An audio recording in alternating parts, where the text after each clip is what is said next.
So, hello guys, what's up? It's me again, Alicia nyo, at nagbabalik ulit para sa ating panibagong video.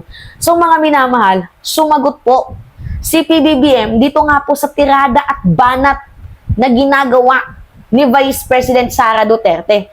So, sinagot ni President Bongbong Marcos yung tirada ni Sara na nawawalan na daw po ng pag-asa ang mamamayang Pilipino, ang bansang Pilipinas.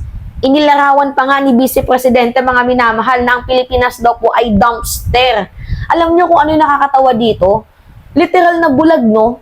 Si Vice President Sara Duterte, wala talaga siyang makitang maganda na ginagawa ng administrasyon. Puro nega. Sa tingin ko, mga minamahal, puro negativity lamang po ang kanyang pinapakalat. Pero yung ginagawang mabuti ng ating presidente, hindi. Wala. Tameme, tahimik. Pag may failure, nag-iingay. Pag mayroong success, tahimik. 'Di ba? So ngayon, sumagot ang Malacanang. Okay, basahin natin to ha. Ito yung sagot ni Undersecretary Yuse Claire Castro.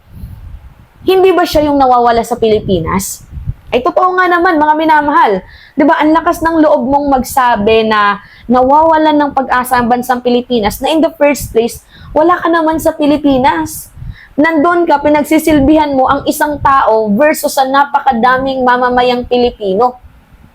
Diba? Okay, bumanat ang palasyo sa mga naging pahayag ni Vice President Sara Duterte na napapunta na daw po ang Pilipinas sa dumpster dahil nawawalan na umano ng pag-asa ang mga Pilipino.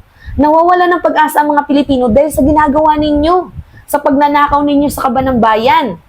Diba, sa pambababoy ninyo sa ating konstitusyon at sa ating batas, doon nawawalan ng pag-asa ang mamamayang Pilipino, nawawalan ng hustisya dahil sa ginagawa ninyo. Yun yung totoo. Alright. Ayon kay Palace Press Officer Yuse Claire Castro, maaring nasabi ito ng Vice Presidente dahil hindi niya nakikita ang mga ginagawang proyekto at programa ng pamahalaan para sa taong bayan, which is totoo. Exactly. Kasi puro negativity, mga minamahal, ang napapasok sa utak ni Vice President Sara Duterte. Puro pambabatikos, puro kamalian, puro pang-aatake. Kasi yun yung naratibo nila. Palabasin na bagsak na yung gobyerno, palabasin na hindi effective na leader itong si President Bongbong Marcos. Ano yung gusto mo? Ikaw yung maging presidente ng bansang Pilipinas? Parang meron kang narcissistic personality disorder. 'Di ba? Talagang nagbubulag-bulagan siya kapag hindi po niya inalam kung ano ang naging trabaho at magiging trabaho ng administrasyon sa pangunguna ni President Bongbong Marcos. Okay, ito yung paglalarawan ni Atty. Claire. Hindi ba mas magiging mapuna?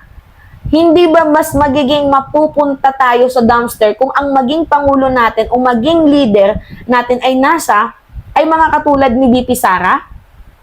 Mas inuuna pang magpunta sa abroad at magsilbi sa isang tao. Although tatay niya po yun. Pero marami pa rin Pilipino ang umaasa sa kanya bilang vice-presidente ng bansang Pilipinas.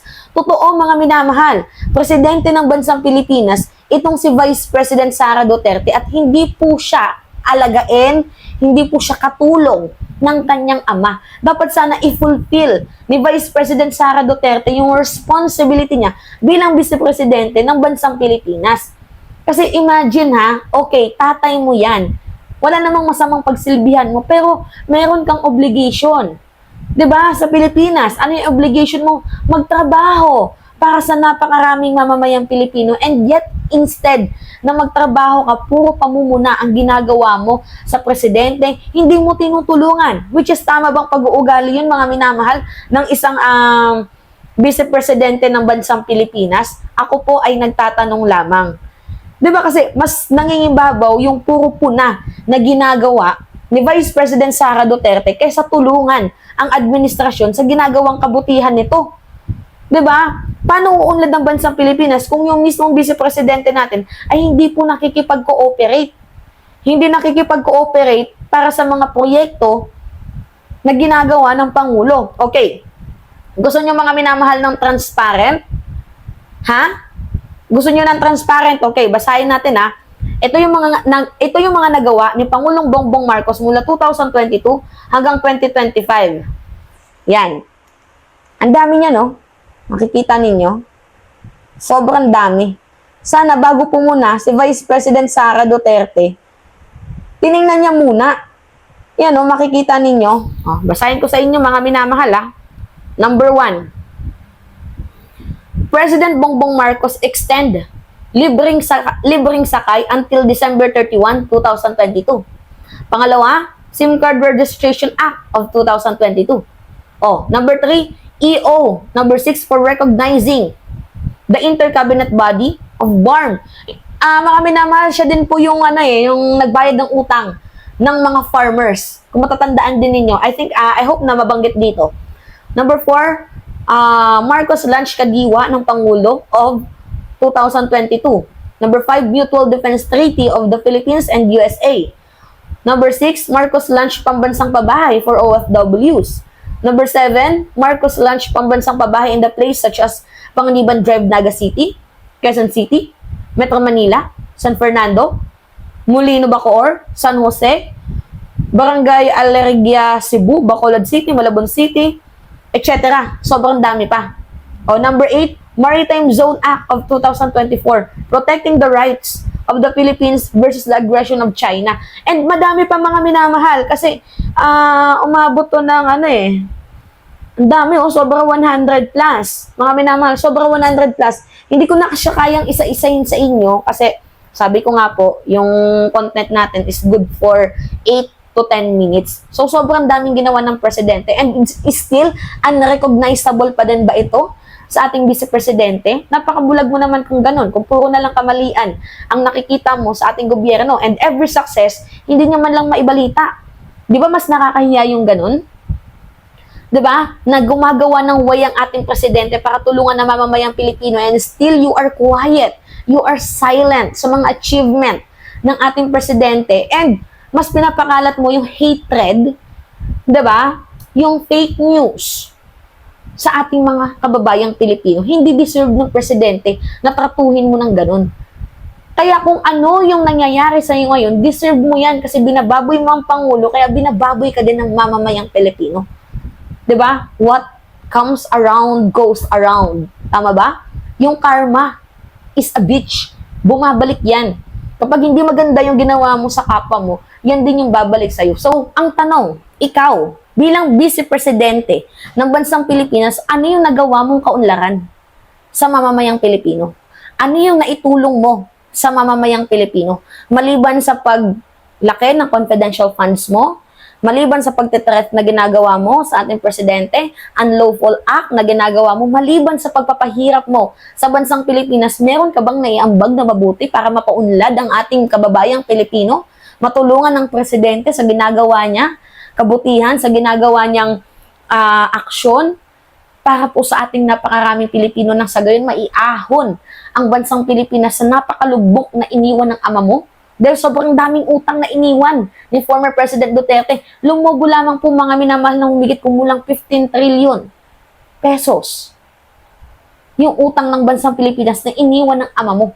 Na ngayon ay ginagawa ng paraan at solusyon ng ating presidente. Kaya nagmahal ang bilihin dahil sa ama mo.